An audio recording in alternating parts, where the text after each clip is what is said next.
இஸ்லாம் மதத்தை பின்பற்றாதவர்களை இந்த காஃபீர் என்று அழைக்கிற ஒரு சொல்லாடல் ஒன்று இருக்கிறது.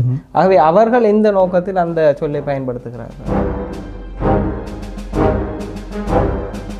அரபு மொழியிலே காஃபிர்னு சொன்னால் அந்த இஸ்லாம் மதத்தை தழுவாதவர்களுக்கு பயன்படுத்துகிற சொல் தான் காஃபிர்ன்றது. இங்கிலீஷில் நீங்கள் டிரான்ஸ்லேட் பண்ண நீங்கள் என்றால் நான் முஸ்லீம் அல்லது இன்ஃபிடல் அல்லது மிஸ்டிக்கு சொல்லப்படுகின்ற சொல். அதாவது 500 ஆப்பிரிக்கர்கள், அதாவது அபிசீனியா நாட்டை சேர்ந்தவர்கள் இலங்கையில் 14ஆம் நூற்றாண்டில் கொழும்பை வந்து அவைதான் ஆட்சி செய்திருக்கிறார். டூரிஸ்ட் சைட்ஸ் என்று சொல்கிறோம் தானே, கொழும்பு கோட்டை, மற்றது வந்து யாழ்ப்பாணத்தில் இருக்கிற கோட்டை, கோல் கோட்டை, இதை யார் கட்டினு யாரும் கேட்கறது இல்லை. இந்த அராபியர்கள் இந்த ஈஸ்ட் கோஸ்ட் ஆஃப்ரிக்காவிலிருந்து இந்த அடிமைகளை வாங்கி அந்த வியாபாரத்தில் ஆல்ரெடி எஸ்டாப்ளிஷ்டாக இருந்தீங்க. அதுக்கு பிறகுதான் இந்த புர்த்துகீசியல் வந்து அவேக்கம் தெரிய வந்தது. ஓகே, அராபியர்கள் ஆல்ரெடி இந்த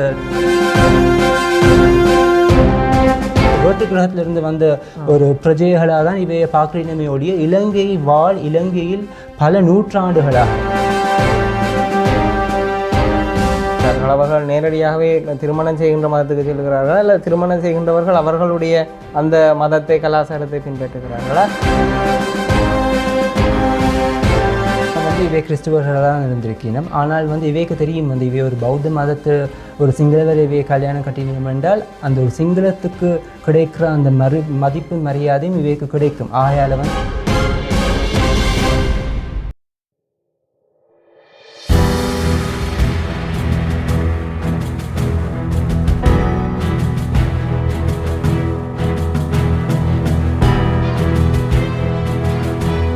இன்று ஒரு வித்தியாசமான கலந்துரையாடல் நிகழ்ச்சியூடாக உங்களை சந்திக்கிறோம். இன்றைய நிகழ்ச்சி வந்து இலங்கையினுடைய இன மத குழுக்கள் சம்பந்தமான வரலாறுகள் பற்றிய விடயங்களை நாங்கள் ஒரு தொடர்ச்சியாக பார்ப்பதற்கு இருக்கின்றோம். இதன்போது பல்வேறு மதப்பட்ட இன மத குழுக்கள், அதே போல பேசப்படாத இனங்கள், ஒதுக்கப்பட்டிருக்கின்ற குழுக்கள் சம்பந்தமாகவும் உரையாடுவதற்கு நாங்கள் தயாராகி இருக்கின்றோம். அந்த வகையில் இந்த கலந்துரையாடல் நிகழ்ச்சியில் எங்களுடன் தொடர்ச்சியாக பங்கேற்பதற்காக வரலாறு சம்பந்தமான ஆய்வுகளில் அதிகமாக ஈடுபட்டு வரும், அதே போல பல்வேறு விதமான இன மத குழுக்கள் சம்பந்தமாக அவர்களுடைய தனித்துவங்கள் சம்பந்தமான ஆய்வுகளை செய்தவரும் நூல் எழுத்தாளருமாக இருக்கின்ற டாக்டர் ஜமீர் ஹரீம் அவர்களை நாங்கள் இந்த நிகழ்ச்சிக்கு அழைத்திருக்கின்றோம்.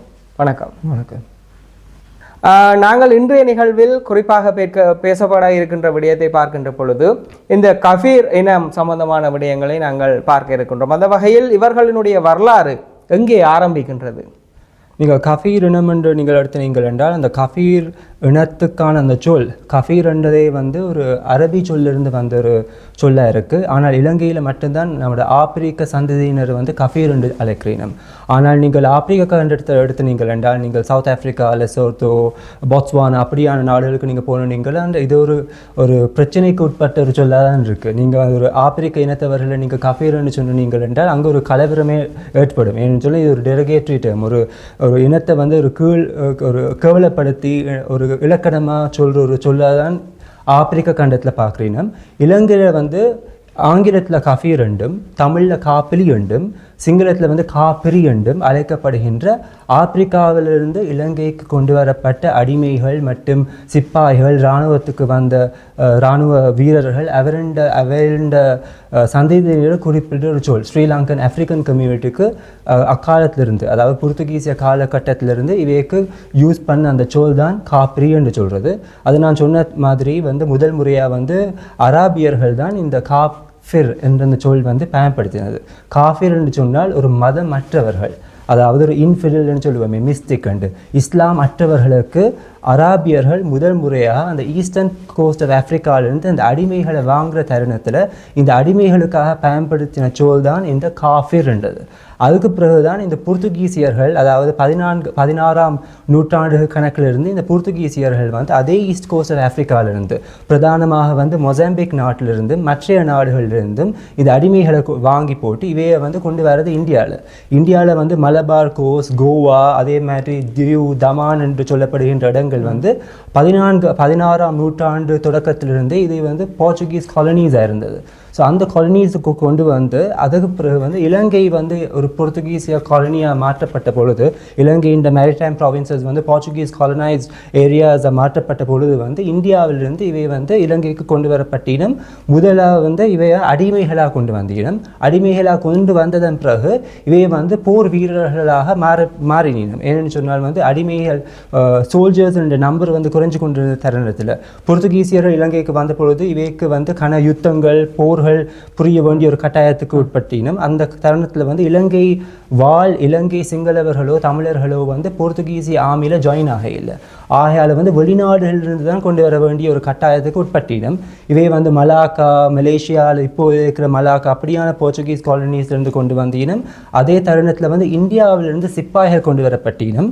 அதே தருணத்தில் வந்து இந்த கோவா, டமான் தீவு, மலபார் கோஸ்டில் இருக்கிற இந்த ஆப்பிரிக்கர்கள், மொசாம்பிக் நாட்டிலிருந்து கொண்டு வரப்பட்ட ஆப்பிரிக்கர்களை வந்து இந்த போர்த்துகீசியர்கள் இலங்கைக்கு போருக்காக கொண்டு வந்தினம்.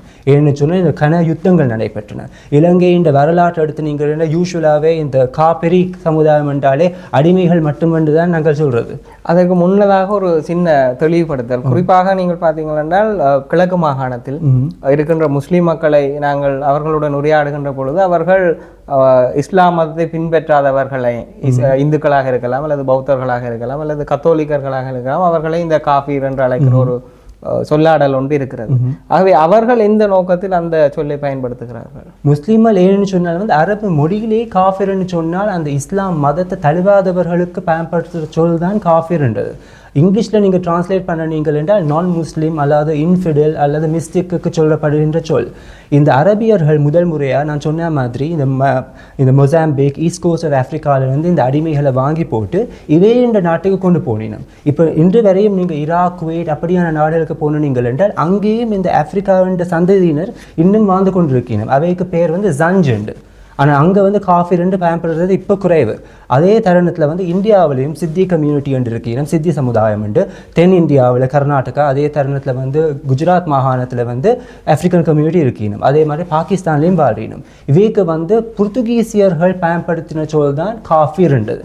ஏன்னு சொன்னால் புர்த்துகீசியர்கள் இந்த அடிமைகளை வாங்குவதற்கு முன்பே இந்த அராபியர்கள் இந்த ஈஸ்ட் கோஸ்ட் ஆஃப்ரிக்காவிலிருந்து இந்த அடிமைகளை வாங்கி அந்த வியாபாரத்தில் ஆல்ரெடி எஸ்டாப்ளிஷ்டாக இருந்தீனம். அதுக்கு பிறகுதான் இந்த புர்த்துகீசியர் வந்து அவைக்கும் தெரிய வந்தது, ஓகே அராபியர்கள் ஆல்ரெடி இந்த வர்த்தகத்தில் ஈடுபட்டிருக்கிறோம், ஆயால் நாங்களும் இந்த அடிமைகளை வாங்கி போட்டு நமக்கு தேவையான வேலைகளை செய்கிறதுக்கு இந்த அடிமைகளை பயன்படுத்தலாம்னு சொல்லி போட்டு இவையில் வந்து அப்படியே கப்பல் அந்த டிரான்ஸ் அட்லாண்டிக் ஸ்லேவரி நாங்கள் கேட்கலாம் தானே. ஆனால் அதிகமாக இந்த இந்தியன் ஓஷனில் நடைபெற்ற அந்த அடிமை ட்ரேடை பற்றி யாருமே காய்க்கிறது இல்லை, அது ரொம்பவே குறைவாக இருக்குது. அடிமைகள் எப்படி ஆப்பிரிக்காவிலிருந்து நம்ம நாட்டுக்கு கொண்டு வரப்பட்டினமோ அதே மாதிரி வந்து அப்போதைய டச் ஈஸ்ட் இண்டீஸ் என்று அழைக்கப்படுகின்ற இன்றைய இந்தோனேசியா மற்றும் பிரிட்டிஷ் மலாயா, அதாவது இப்போதைய மலேசியா, சிங்கப்பூர் ஆகிய நாடுகளிலிருந்தும் இலங்கை மற்றும் இந்தியாவிலிருந்து அடிமைகள் நம்ம நாடுகளிலிருந்தும் அந்த நாடுகளுக்கு கொண்டு செல்லப்பட்டினம். அது வந்து புர்த்துகீசிய காலகட்டத்திலேயும் நடந்தது மற்றும் டச் ஒல்லாந்தர்களின் காலகட்டத்திலையும் நடந்தது. அதை பற்றி வந்து கன குறிப்புகள் வந்து இப்போதிலிருந்து தான் அது வெளிவர ஆரம்பிச்சிருக்கு. ப்ரொஃபஸர் நீரா விக்ரமசிங்கன்ற புத்தகத்திலையும் அதை வந்து அதை பற்றி எழுதியிருக்கிறார். ஸோ நீங்கள் யூஸ்வலாகவே இவண்ட ஹிஸ்ட்ரி எடுக்கிற நேரம் இவை வந்து அடிமைகளாக முதலாக கொண்டு வரப்பட்டு இலங்கையில் பிரசித்தி பெற்ற யுத்தங்கள், போர்த்துகீசியர்களுக்கும் சிங்கள மக்களுக்கு இடையிலான நடைபெற்ற யுத்தங்கள் எடுத்து நீங்கள் என்றால் கண்ணூருவா, முல்லேரியாவா, ரந்தனிவல் என்று அழைக்கப்படுகின்ற பிரதான யுத்தங்களை எடுத்து நீங்கள் என்றால் அதில் இவே ஆற்றின பங்கு வந்து ஈடாகாத பங்கு. கன பேர் வந்து உயிரிழந்த பிறகு இவையை வந்து ரீஇன்ஃபோர்ஸ் பண்ணுறதுன்னு சொல்கிறது தானே. உயிரிழந்த சோல்ஜர்ஸை வந்து மின்னும் அந்த சோல்ஜர்ஸை வந்து நம்பரை இன்க்ரீஸ் பண்ணுறதுக்கு மறுபடியும் கோவாலிருந்தோ டமாந்தியூவிலிருந்து இல்லாட்டி டைரெக்டாகவே மொசாம்பிக்கிலிருந்து இவையை கொண்டு வந்து அப்படி ரீஇன்ஃபோர்ஸ் பண்ணிடுது. ஆனால் இலங்கையில் ஆஃப்ரிக்கன் அவேரண்ட வரலாறு வந்து போர்த்துகீசியர்கள் வருவதற்கு முன்பே ஆப்பிரிக்கா கண்டத்திலிருந்து நம்ம நாட்டுக்கு வந்து ஆப்பிரிக்க வியாபாரிகள் வந்திருக்கணும். அதை பற்றியான குறிப்புகள் வந்து ஜான் பெரி என்று அழைக்கப்படுகின்ற ஒரு எழுத்தாளரின் புத்தகத்தை நீங்கள் எடுத்து நீங்கள் என்றால் அவர் குறிப்பிட்டிருக்கிறார். ரோம சாம்ராஜ்யத்தின் பொழுது, ரோமன் எம்பையர் என்ற பொழுது வந்து இவையே வந்து இன்டர்மீடியரிஸாக கடமையாற்றிருக்கணும். இன்டர்மீடியரிஸ்ன்னு சொன்னால் இந்த வியாபாரிகள் இப்போதைய எத்தியோப்பியா, எரிட்ரியா, ஜிபூட்டி என்று அழைக்கப்படுகின்ற நாடுகள், ஹார்ன் ஆஃப் ஆப்பிரிக்கா, அந்த காலத்தில் அபிசீனியா என்று அழைக்கப்பட்ட இடத்திலிருந்து இவை வந்து இலங்கைக்கு வந்து இலங்கையில் பொருட்களை வாங்கி போட்டு ரோமன் வர்த்தக வியாபாரிகளுக்கு வந்து விற்கிறது. இன்டர்மீடியரிஸாக கடமையாற்றிருக்கு, ஒரு இடைத்தரகர்கள்.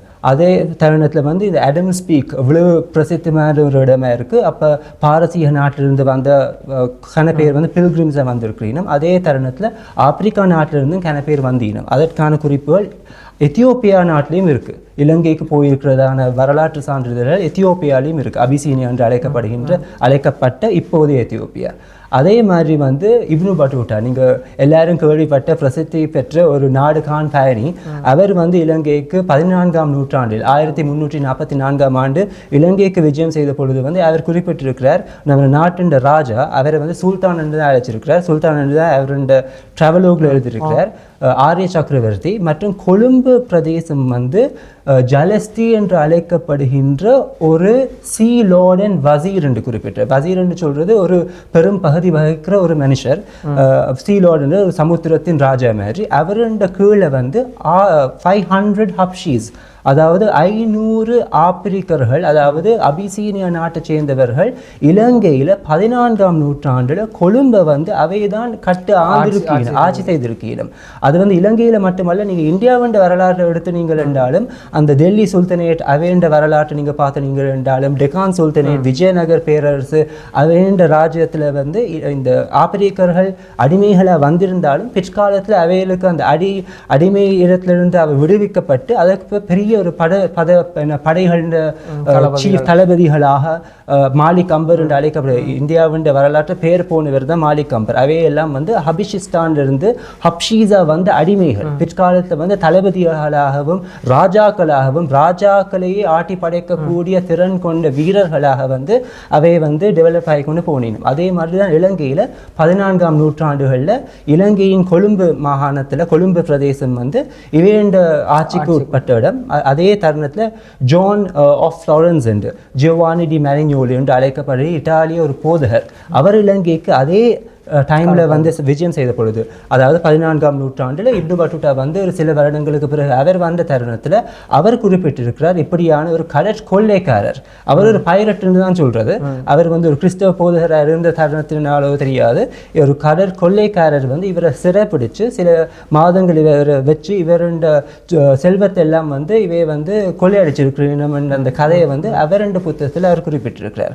ஆகையால் வந்து இந்த காப்பிரி என்று சொல்லப்படுகின்ற சமுதாய என்ற வரலாறு வந்து இலங்கைக்கு ஐரோப்பியர்கள் வருவதற்கு முன்பே இந்த காப்ரி இனத்தவர்களின் முன்னோர்கள் வந்து ஆப்பிரிக்க கண்டத்திலிருந்து இலங்கைக்கு வியாபாரிகளாகவும் மற்றும் இப்படியான ஒரு தேர்ச்சி பெற்ற ஒரு வீரர்களாகவும் மற்றும் நாட்டின் கொழும்பின் ராஜாக்களாகவும் அந்த காலத்தில் இருந்திருக்கணும். அதற்கான வரலாற்று சான்றிதழ்களும் இருக்கு. இப்போ அந்த மாதிரி இருந்த ஒரு சமூகம் இன்றைக்கு எப்படி இருக்குது? அவர்களோட வரலாறு பிறகு எப்படி அவர்கள் எண்ணிக்கையில் குறைவடைந்தார்கள்? எப்படி அவர்களுடைய அந்த சக்தி அல்லது அவர்களுடைய பலம், ஒரு ஆட்சி பொறுப்பிலேயே இருக்கக்கூடிய அளவு சக்தியில் இருந்தவர்கள் அடிமைகளாக வந்திருந்தாலும் கூட அவர்கள் எப்படி அந்த பலத்தில் இருந்து குறைவடைந்தார்கள்? இன்றைக்கு அவர்களுடைய நிலைமை எப்படி இருக்குது?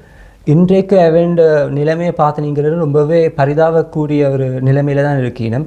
கன பேர் வந்து இந்த ரொம்பவே வறுமைக்கூடும் கீழே ஒரு பவர்ட்டியில் தான் வாழ்ந்து கொண்டு இருக்கணும். இவை வந்து அதிகமாக இலங்கையில் வந்து கடலோர பிரதேசங்களில் கிராமங்களில் தான் வசித்து கொண்டு இருக்கணும். நீங்கள் சிலம்படி என்ற இடத்துல நீங்கள் ரெண்டாலும் கல்பெட்டியா, சிலாபம், மெட்டக்களப்பு, திருகோணமலை, யாழ்ப்பாணம். ஆனால் இப்படியான இடங்களில் வந்து ஒரு காலத்தில், அதாவது நீங்கள் புர்த்துகீசியரின் காலகட்டமாக இருக்கட்டும், ஒல்லாந்தர்களின் காலகட்டமாக இருக்கட்டும், இப்போ நாங்கள் டூரிஸ்ட் சைட்ஸ் என்று சொல்கிறோம் தானே, கொழும்பு கோட்டை, மற்றது வந்து யாழ்ப்பாணத்தில் இருக்கிற கோட்டை, கால் கோட்டை, இதை யார் கட்டினு யாரும் கேட்கறது இல்லை. யூஸ்வலாகவே போர்த்துகீசியரால் கட்டப்பட்டது அல்லது ஒல்லாந்தர்களால் கட்டப்பட்டதுன்னு சொல்கிறோமே ஒழிய இவை வந்து யாருண்ட உழைப்பு, யாருண்ட வேர்வை, யாருண்ட ரத்தத்தினால் இது கட்டப்பட்டதுன்னு யாரும் சொல்கிறது இல்லை. கொழும்பு கோட்டை கட்டுறதுக்கு மட்டும் 4000க்கும் மேற்பட்ட ஆப்பிரிக்கர்கள் அவையண்ட உதவியினால தான் கொழும்பு கோட்டை கட்டப்பட்டது. அதே மாதிரி வந்து நீங்கள் கால் ஃபோர்ட் எடுத்துனீங்கன்னா அதுவும் கட்டுறதுக்கு இவை பெரிய ஒரு பங்கு வகிச்சிருக்கீங்க. அதே மாதிரி யாழ்ப்பாணத்தில் இருக்கிற கோட்டை, இப்படியான சேவைகள் புரிஞ்சிருக்கணும். அதை தவிர்த்து நான் சொன்ன மாதிரி அந்த ரந்தனி வலு என்று சொல்லப்படுகின்ற ஒரே ஒரு யுத்தத்தை நீங்கள் எடுத்த நீங்கள் என்றால் 1630ஆம் ஆண்டு போர்த்துகீசியர்களுக்கும் சிங்களவர்களுக்கும் இடைப்பட்ட அந்த போரில் வந்து 84 காப்பீர்கள் தான் சர்வைவ்ட், மற்றவங்க எல்லாம் வந்து கொல்லப்பட்டினம். அப்போ அப்படியான சேவைகள் இவை வந்து ஆற்றியிருக்கணும். இந்த குறிப்பு வந்து பிரைமரி சோர்சஸ்லேயும் இந்த ஜான் டி ரிபேரோ என்று அழைக்கப்படுகின்ற போர்த்துகீசிய குரானிக்கலை அவருடைய புத்தகத்தில் அவர் குறிப்பிட்டிருக்கிறார். அதே தருணத்தில் வந்து நீங்கள் ஒல்லாந்தர்களின் காலகட்டத்தில் பிலிப்பஸ் பால்டியஸ் என்று அழைக்கப்படுகின்ற ஒல்லாந்தர்களின் புத்தகத்திலையும் சொல்லியிருக்கிறார். நீங்கள் கேள்விப்பட்ட ஒரு பிரசித்தியான இன்னொருவர் தான் ராபர்ட் நாக்ஸ். அவர் இலங்கையில் ஒரு கைதியாக வாழ்ந்தவர், 20 வருடங்கள் அவர் வாழ்ந்தவர். அவர் வந்து சொல்லியிருக்கிறார், இவை வந்து போர்த்துகீசிய படையில் மட்டுமல்ல, ஆனால் இலங்கை ராஜாக்களின் படையிலையும் இவை இருந்திருக்கணும். நீங்கள் ராஜசிங்கர் 2ஆம் ராஜசிங்க அவருடைய படையிலையும் இவை பெரிய பதவி வகிச்சிருக்கணும். ஏன்னு சொன்னால் இந்த ராஜசிங்க செகண்ட் அவருக்கு முன்பே விமல தர்மசூரிய 1ஆம் விமல தர்மசூரிய அவருடைய காலப்பகுதியில் வந்து யோரிஸ் வேன் ஸ்பில்பர்க் என்று முதலாவது ஒல்லாந்தரின் ஒரு என்வாய் அவருடைய ஒரு டிப்ளமேட் மாதிரி அவர் இலங்கைக்கு வந்த தருணம் வந்து 1602. அதாவது போர்த்துகீசியர் இலங்கையை ஆட்சி புரிந்து கொண்டிருந்த காரணத்தில் வந்து அவர் வந்த நேரத்தில் அவர் கண்டி ராஜ்யத்துக்கு விஜயம் செய்த பொழுது அவர் குறிப்பிட்டிருக்கிறார் தன் புத்தகத்தில் வந்து கண்டியில் வந்து சிங்களவர்கள் தமிழர்களை தவிர்த்து ரெனகேட் போர்ச்சுகீஸ் காப்பிரி மக்கள் மற்றும் மற்ற இனத்தவர்கள் டர்க்ஸ் மற்றும் மூவர்ஸ் வந்து முஸ்லீம்கள் அங்கே வாழ்ந்திருக்கான இதை வந்து அவர் குறிப்பிட்டிருக்கிறார். ஸோ இப்படி கண்டி ராஜதானியத்திலையும் வந்து 1ஆம் விமல தர்ம சூரிய காலகட்டத்திலிருந்து ராஜசிங்க 2ஆம் ராஜசிங்க காலகட்டம் ஏன்னு சொன்னால் வந்து இவையே வந்து ஃபாரினர்ஸ் இவையே வந்து நம்பலாம். ஏன்னு சொன்னால் வந்து நாயக்கா ராஜ்யத்தை நீங்கள் எடுத்து நீங்கள் ரெண்டாலும் ஸ்ரீ விக்ரம ராஜசிங்க அவருடைய பாதுகாப்பு ஒரு பெரிய ஒரு கேள்விக்குறியாக தான் இருந்தது. ஏன்னு சொன்னால் அவரே மற்றவங்களை நம்ப முடியாத ஒரு சூழ்நிலைக்கு தள்ளப்பட்டார்.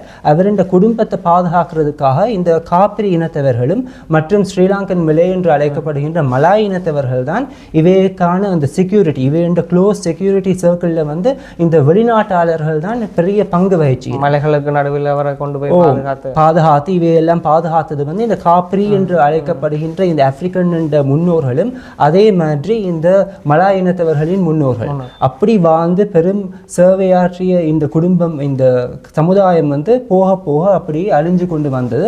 பிரதான காரணம் யுத்தங்களில் கனப்பேர் உயிரிழந்தீனம். மற்றது வந்து என்ற இந்த உயிரிழந்த பாப்புலேஷனை மறுபடியும் கொண்டு வரத்துக்கு மற்ற நாடுகளிலிருந்து கொண்டு வர வேண்டியதாக இருந்தது. மற்றது ஆப்பிரிக்க கண்டத்தில் கன நோய்கள் இருந்தது. அப்போ இவை இங்கே இலங்கைக்கு வந்த அப்புறம் இலங்கையிட அந்த ஜெனரல் பிரேப்ரூக் பிளேஸ் இருக்குதானே, அப்போ பிரேப்ரூக் என்ற சொல்கிற அந்த ஜெனரல் அவர் வந்து தாமஸ் கிளன் புத்தகத்தில் பதிவு செய்திருக்கிறார். அவர் சொல்லியிருக்கிறார் இந்த நம்ம நாட்டின் வெதரும் அவைக்கு அவ்வளவு வந்து அடாப்ட் ஆகிறது ரொம்பவே கஷ்டமாக இருந்தது. அதை தவிர்த்து வந்து இவை வந்து அந்த கலப்பு திருமணங்கள் இவை வந்து முற்றும் அழிஞ்ச ஒரு சமுதாயம் எடுக்கிறதுக்கு இயலாது. இப்போது 1000க்கும் குறைவான மக்கள் தான் இலங்கையில் வாழ்றீனம். ஆனால் போர்த்துகீசிய காலகட்டத்திலிருந்து ஜேம்ஸ் கார்டினர் எழுதியிருக்கிறார், ஜேம்ஸ் இமர்சன் டெனன்ட் அவருடைய புத்தகத்தில் குறிப்பிட்டிருக்கு, அலஸ்டியர் ஃபெர்குசன் என்று அழைக்கப்படுகின்ற இன்னொரு ஆங்கிலேயர் புத்தகத்தில் வந்து சொல்லப்பட்டிருக்கிறது. இவை வந்து மற்ற இனத்தவர்களோடு கலப்பு திருமணங்கள் இன்டர் மேரேஜஸ் நடந்திருக்கு. ஆகையால் வந்து இவை என்ற சந்ததியினர்கள் தான் மற்ற கம்யூனிட்டிஸுக்கு மற்ற கம்யூனிட்டிஸ் பார்ட் ஆஃப் அதர் கம்யூனிட்டிஸை இன்னும் இலங்கையில் வாழ்ந்து கொண்டிருக்கிற ஒரு சமுதாயம் தான்.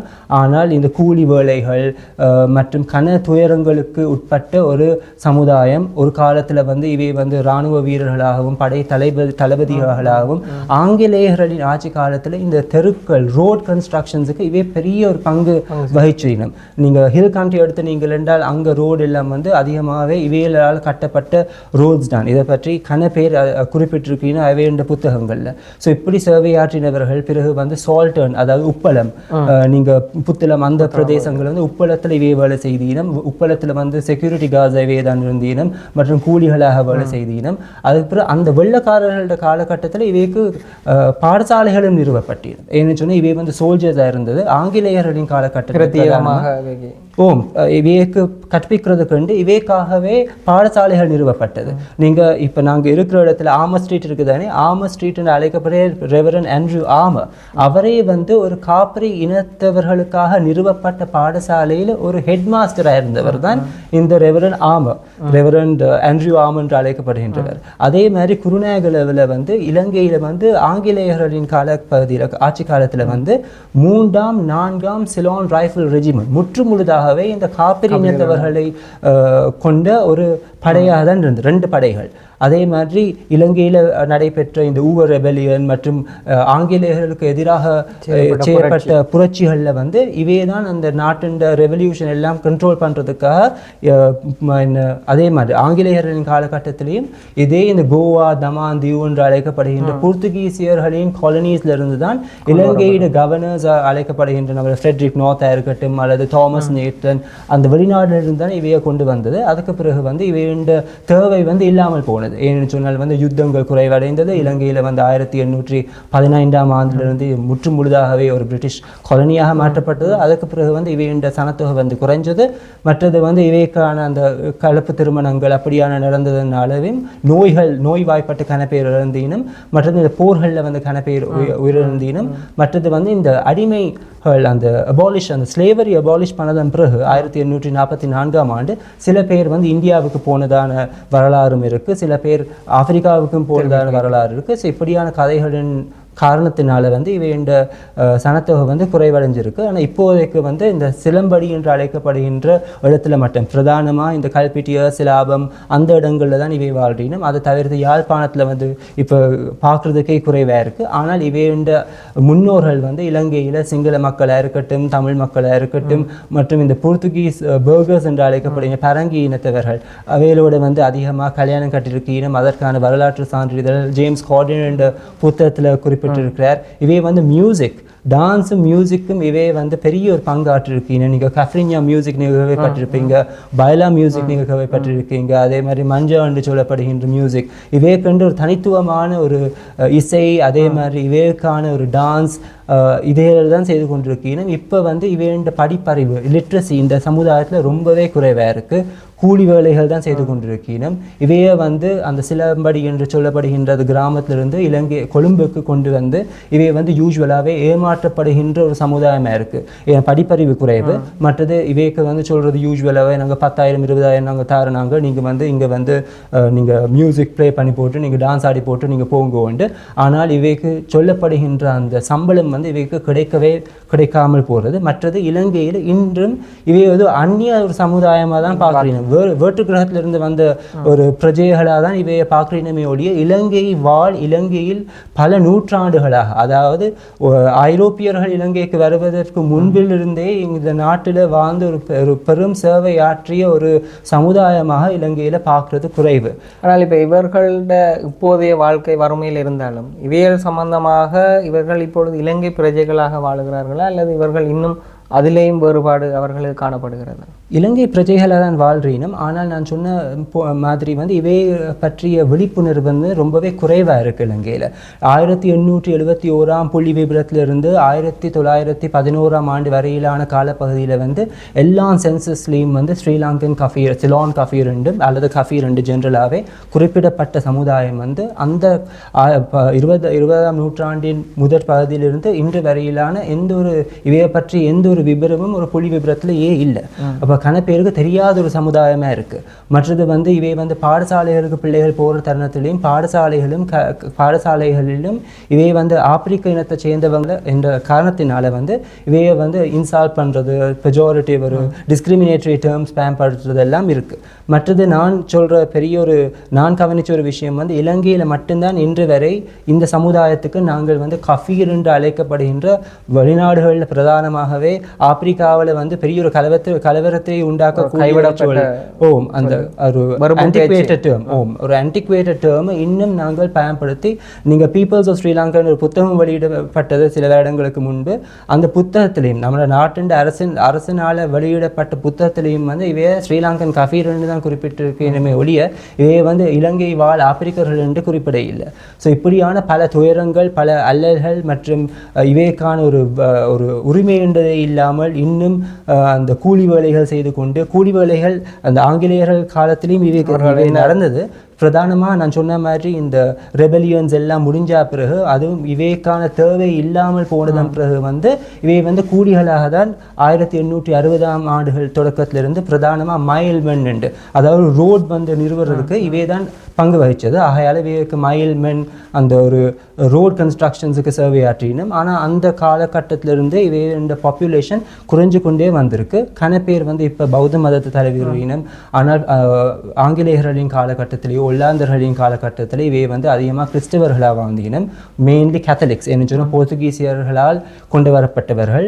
மற்றது வந்து ஒல்லாந்தர்கள் மற்றும் ஆங்கிலேயர்களின் காலகட்டத்தில் வந்து போர்த்துகீசிய காலனிஸ் ஆகிய தமாந்தியூ கோவா தவிர்த்து மற்ற நாடுகள் இருந்தும் இப்போதைய சவுத் ஆப்பிரிக்கா கேப் காலனியிலிருந்தும் மெடகாஸ்காரிலிருந்தும் Mauritius, Seychelles, Reunion Islands, East Coast of Africa கன நாடுகளிலிருந்து இவை கொண்டு வரப்பட்டிருக்கினும். இவை இனத்தை எடுத்து நீங்கள் என்றால் மெஜாரிட்டி ஆஃப் தேம் பண்டு என்று அழைக்கப்படுகின்ற ட்ரைபை சேர்ந்தவர்கள்.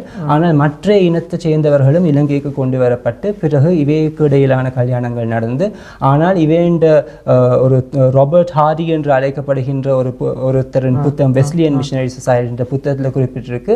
இவைக்கான ஒரு சில சடங்கு சம்பிரதாயங்கள் 1860ஆம் கணக்கில் இவை இன்னும் பின்பற்றி கொண்டிருந்திருக்கணும். பிரதானமாக வந்து மண்டையோடுகள், எருமை மாட்டின் மண்டையோடுகள் மற்றும் ஸ்பாட்டட் செட்டிஸ் என்று அழைக்கப்படுகின்ற மற்ற விலங்கினர்களின் மண்டையோடுகளை வந்து இவைண்ட வீட்டுக்கு மேலே வைப்பினமாம். இந்த காத்து கருப்பு பிடிக்கக்கூடாது அப்படியான அந்த சடங்கு சம்பிரதாயங்கள் இவை ஒரு நம்பிக்கை என்ற பெயரில் அதை கண்டினியூ பண்ணி கொண்டு இருந்திருக்கீங்க.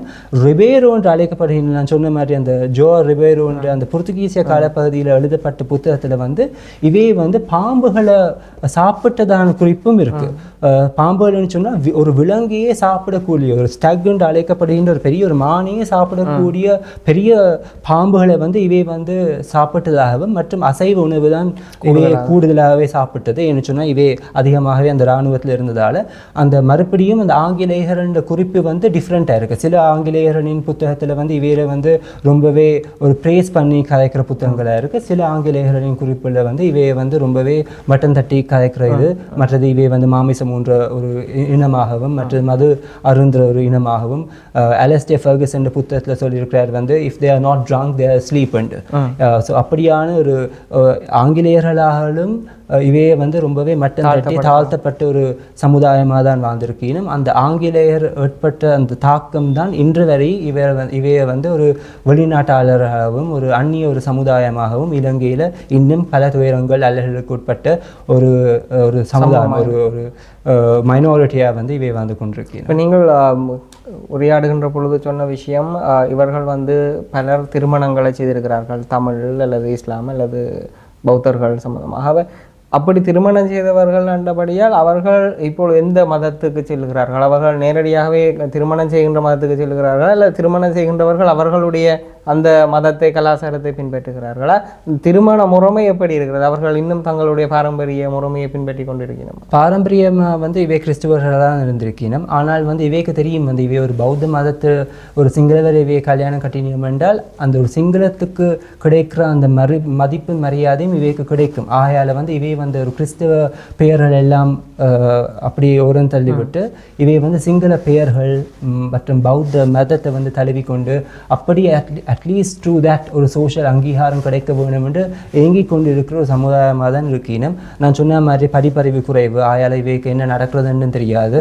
தமிழர்களை சில கணப்பேர் வந்து தமிழர்களை கல்யாணம் கட்டிருக்கணும். போர்த்துகீசியர் பர்கர்ஸ், அதாவது மெக்கானிக்ஸ் என்ற ஆங்கிலேயர்களின் காலகட்டத்தில் குறிப்பிடப்பட்ட பரங்கியினர்களை கல்யாணம் கட்டினவர்கள் அப்படியே ஒரு பரங்கி இனமாகவே வாழ்ந்து கொண்டிருக்கணும். இப்போ இவன் அடுத்த ஜெனரேஷன் என்ன மாதிரி இருக்கு? இப்பொழுது வளர்ந்து வர ஜெனரேஷன் என்ன மாதிரி, அவர்களுடைய பரம்பரை எப்படி? இப்போதைக்கு அந்த சிலம்படி என்று சொல்லப்படுகின்ற கிராமத்தில் மட்டும்தான் ஒரு ரொம்பவே குறைவான சனத்தொகை கொண்ட ஒரு சமுதாயமாக இருக்குது. பாடசாலைக்கு போகிற இனம் நார்மலான கல்வி கிடைக்கிறது. ஆனால் வந்து இந்த ஆஃப்ரிக்கன் கம்யூனிட்டி இந்த இலங்கையில் வந்து ஒரு எக்ஸாட்டிக் கம்யூனிட்டியாக தானே பார்க்குறது. அப்போ இவேண்ட அம்மா அப்பாக்களும் வந்து இவேண்ட பிள்ளைகளுக்கு நீங்களும் போய் இந்த மியூசிக்கை கற்றுக்கொள்ளுங்கோ, அந்த மஞ்சு மியூசிக்கை கற்றுக்கொள்ளுங்கோ, அல்லது நீங்கள் இந்த கஃப்ரீனியா பைலா அப்படிப்பட்ட மியூசிக்கை கற்றுக்கொண்டு கொழும்புக்கு வந்து இப்படி ஆடி போட்டு இந்த வருமானத்தை தான் இவை வாழ்ந்து கொண்டிருக்கணும். அல்லது கூலி வேலைகளுக்கு சிறு வயதிலிருந்தே போய் கொண்டிருக்கணும். ஆகையால் வந்து இவைக்கான ஒரு ஸ்டேட்டஸ் ஒரு டெவலப்மெண்ட்ன்றதே இல்லை. அந்த வெள்ளக்காரன்ற காலகட்டத்தில் இவை வந்து ஒரு ஒரு விதமான ஒரு தனித்துவமான ஒரு சமுதாயமாக இருந்திருந்தாலும் இலங்கையின் இண்டிபெண்டன்ஸுக்கு பிறகு இவை ஒரு தாழ்ந்த யாருக்கும் தெரியாத ஒரு அறியப்படாத ஒரு கம்யூனிட்டியாக தான் இருக்குது. இவை டாக்குமெண்ட்ரிஸ் இவையை பற்றி செய்திருக்கீங்க. அந்த தருணத்துலையும் இவை சொல்கிறது இவையில இலங்கை வாழ் மக்களை ஏமாற்றுறது கதைகள் தான் அதிகமாக குறிப்பிட்டிருக்கேன். இவையில கொண்டு இவைக்கு உரிய சம்பளத்தை தராமல் இவையை இன்னும் ஒரு வேலைக்காரர்களும் கூலி வேலைகள் செய்வதற்காகவும் மற்றும் அந்த லேபரர்ஸ் மற்றும் பிளான்டேஷன்ஸ்லேயும் இவையை கொண்டு போய் அதுக்கப்புறம் இவையை அப்படியே முற்றுமுழுதாகவே இவைக்கு தேவையான விஷயங்கள் ஒன்றும் பூர்த்தி செய்யப்படாத ஒரு நிலைமையில தான் இவை இருக்கணும். நீங்கள் சொன்ன மாதிரி ஒரு சிங்களத்தை கல்யாணம் கட்டினவை இவையண்ட சந்ததி அப்படியே சிங்களமாகவே மாறுறது. அவை ஒரு போர்ச்சுகீஸ் பர்கரை கல்யாணம் கட்டினா சந்தையினர் ஒரு பரங்கியராகவே வாழ்றது. முஸ்லீம்கள் கல்யாணம் கட்டுறதுக்கான சான்று குறைவாக இருக்குது. ஆனால் தமிழர்கள் பிரதானமாக மட்டக்களப்பு திருகோணமலை யாழ்ப்பாணத்தில் வாழ்ந்தவர்கள். இப்போ சில பேர் நாங்கள் முற்றுமுழுதாகவே இந்த ஒரு சமுதாயத்தை சேர்ந்தவங்கன்னு சொன்னாலும் அந்த பிரதேசங்களில் வாழ்கிற மக்கள் முன்னோர்கள் சில பேர் இந்த இனங்களிலிருந்து வந்தவர்களாகவும் இருக்கலாம். இலங்கையில் இவை யூஸ்வலாகவே இவை முக தோற்றத்தை வச்சு தான் இவை ஆப்பிரிக்கர்கள் தெரிய வருது. ஆனால் இலங்கையிலையும் ஆப்பிரிக்கர் அல்லாதவர்கள் ஃபிசியோனமி என்று சொல்றது ஆங்கிலத்தை அவை முக ஜாடியை நீங்கள் பார்த்தீங்கள் என்றால் அவையும் இந்த ஆப்பிரிக்கர்களுக்கு ரொம்பவே ஒத்துப்போகிற அந்த முகஜாடைகள் கொண்டவர்களை இலங்கையில் கன பிரதேசங்கள் உங்களால் காண்றதுக்கு முடியுமா இருக்குது. இறுதியாக எனக்கு 2 விடயங்கள். ஒன்று நாங்கள் வளமையாக இந்த மாதிரியான இனங்கள் சம்பந்தமான உரையாடுகின்ற பொழுது இலங்கை ஒரு பல்லின நாடு அல்லது பல்லினத்துவத்தை அங்கீகரிக்கின்ற நாடு என்று சொல்லுகின்றோம். நாங்கள் மல்டிபிள் எத்தினிக் கண்ட்ரி என்று நாங்கள் அதை உலகத்தில் சொன்னாலும் கூட இந்த பல்லினத்துக்கான சமத்துவ அந்தஸ்து சம்பந்தமாக பல இனங்களும் போராடி கொண்டிருக்குது. அதே மாதிரி பார்க்கல இந்த நாங்கள் பேசுகின்ற கஃபீர் இனம் சம்பந்தமாகவும் அவர்களும் அந்த மாதிரியான ஒரு போராட்டத்தை முன்வைக்கின்றார்கள். ஆகவே இந்த மாதிரியான பிரச்சனைக்கு அல்லது இவர்களுடைய பாதுகாப்புக்கு உங்களுடைய ஆய்வின்படி என்ன ஒரு முன்மொழிவை வைப்பீர்கள்? நான் சொல்கிறது இவைக்கான அந்த படிப்பு இவைக்கான பாடசாலைகள் யூஸ்வலாகவே இந்த பாடசாலையில் இந்த டிஸ்கிரிமினேஷன் முதல்ல ஒழிக்க வேணும். மற்றது இவை கொழும்புக்கு வேறு தருணத்துலேயும் இவை இலங்கையில் பிரஜைகள்ன்றது இலங்கை பிரஜைகள், அதாவது நம்ம மக்கள் இவை நார்மல் பீப்புளாக பார்க்க வேணும். அதை தவிர்த்து அந்நிய இனமாக பார்க்குறத நிப்பாட்டினால்தான் இவைக்கும் அந்த ஒரு இவையும் நாட்டுண்ட ஒரு பாட்டாக இவை பார்ப்பினும். இவை லைக் யூஸ்வலாகவே இந்த கஃபீர் சமுதாயமே அவையை ஏதோ நாங்களும் ஒரு வேற்று கிரகத்திலிருந்து வந்த மாதிரி தான் அவையே பார்த்துக்கொள்றது. ஏன்னு சொன்னால் நம்ம நாட்டில் அவைக்கான ஒரு உரிமையோ அவைக்கான ஒரு மரியாதையோ ஒரு அங்கீகாரமோ ஒன்றும் கொடுக்கறது இல்லை. பிரதான விஷயம் என்னை பொறுத்தவரையும் இவை கல்வி ஒரு பிரதான அங்கம் வகிக்கு. மற்றது இலங்கையின் வரலாற்று புத்தகங்களில் சோஷியல் ஸ்டடீஸ் அப்படியான சிலபஸில் இவையை பற்றிய ஒரு விழிப்புணர்வு ஏற்படுத்த வேணும். அடிமைகள் அந்த கதையை மட்டும் விட்டு போட்டு இவை ஆற்றிய மற்ற சேவைகள், நாங்கள் கொழும்பு கோட்டை அப்படியான கோட்டைகள் இவையால் தான் கட்டப்பட்டது. இலங்கையில் பிரதானமான பாதைகள் வீதிகள் பிரதானமாக அந்த மலைய பிரதேசங்களில் மலைய தமிழர்களும் இவையும் ஒன்றிணைஞ்சு தான் இந்த பாதைகள் எல்லாம் கட்டின தருணத்தில் கனப்பேர் உயர்ந்தீனம். ஸோ இப்போ இவே இந்த சாக்ரிஃபைஸ் யாருக்கும் தெரியாமல் போயிருக்கு.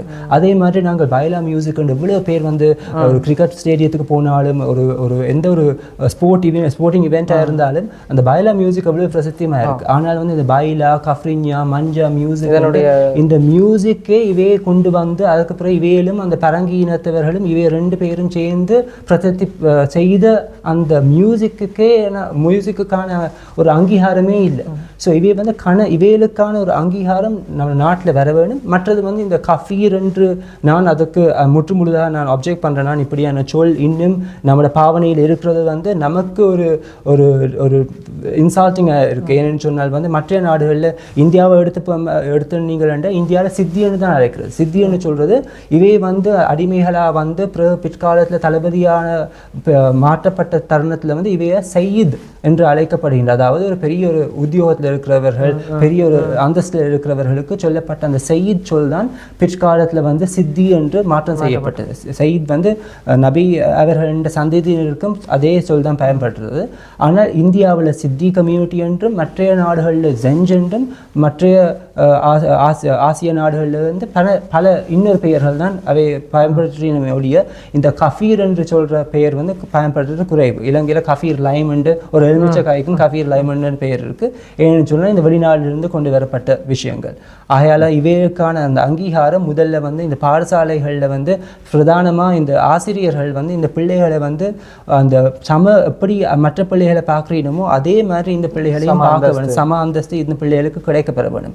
மற்றது வந்து இந்த பிள்ளைகள் வந்து கொழும்புக்கு வந்து பெர்ஃபார்மன்ஸ் செய்கிற தருணத்திலையும் வந்து இவையை வந்து ஒரு நம்ம நாட்டின் ஒரு அங்கமாக பார்க்க வேணும். அதை தவிர்த்து வந்து இவையை வந்து ஒரு எக்ஸாட்டிக் கம்யூனிட்டியாக வந்து இந்த தெலுங்கு இலங்கையில் இவை மட்டும் அல்ல, நீங்கள் மலையா தமிழர்களாக நீங்கள் எடுத்து நீங்கள் இருந்தாலும் தெலுங்கு மக்களை நீங்கள் எடுத்துட்டு இருந்தாலும் சில குறிப்பிட்ட இனத்தவர்கள் பேரும் அந்தஸ்தோதையும் கனவரிசனங்கள் நூற்றாண்டுகளாக வாழ்ந்து கொண்டிருக்கணும். ஆனால் இப்படிப்பட்ட சமுதாயங்கள் வந்து அந்த காலம் தொட்டு பிரதானமாக நம்ம நாட்டு சுதந்திரம் அடைஞ்சா பிறகு இவைக்கான ஒரு அங்கீகாரமே இல்லாமல் ஏன்னா புத்தகங்களையும் இவைப்பட்ட ஒரு குறிப்பும் இல்லை. அப்போ புத்தகங்கள் இல்லை, நீங்கள் ஒரு மியூசியத்துக்கு போன நீங்கள் என்றாலும் அங்கேயும் இவை பற்றி ஒரு இன்ஃபர்மேஷனும் இல்லை. ஸோ இப்படி போய்கொண்டு இருந்த நீங்கள் என்றால் இலங்கையில் இப்படியான மக்கள் வாரினம் என்றும் தெரியாது, இவைக்கான ஒரு சம உரிமையும் இல்லை. மற்றது வந்து இவை அந்த பாரம்பரிய தொழிலான இந்த கூலி வேலைகளும் அடிமைகளாக வேலை செய்து கொண்டு வரது தான் பிற்காலத்திலையும் செய்து கொண்டு போவினோம். இவைக்கு பிரதானமாக தேவைப்படுறது வந்து கல்வி. அந்த கல்வி அறிவு அந்த ஞானம் இவைக்கு கிடைக்காட்டி இவை இப்படியே கண்டினியூ பண்ணி கொண்டு போவினோம். மற்றது சமுதாயம் வந்து இவையை வந்து அங்கீகரித்து இவையிலும் நம்மளை ஒரு பார்ட் ஆஃப் அஸ்ன்ற அந்த ஒரு மைண்ட் செட் வந்து ஒரு சிந்தனை வந்து வர வேணும். இல்லைன்னு சொன்னால் எந்த காலத்திலையும் இவை வந்து இப்போ அவை அனுபவிக்கிற அந்த அல்லல்களும் துயரங்களும் பிற்காலத்திலும் தொடர்ந்து கொண்டே போகும். அதான் இந்த ஒரு தாட்டாக இருக்குது.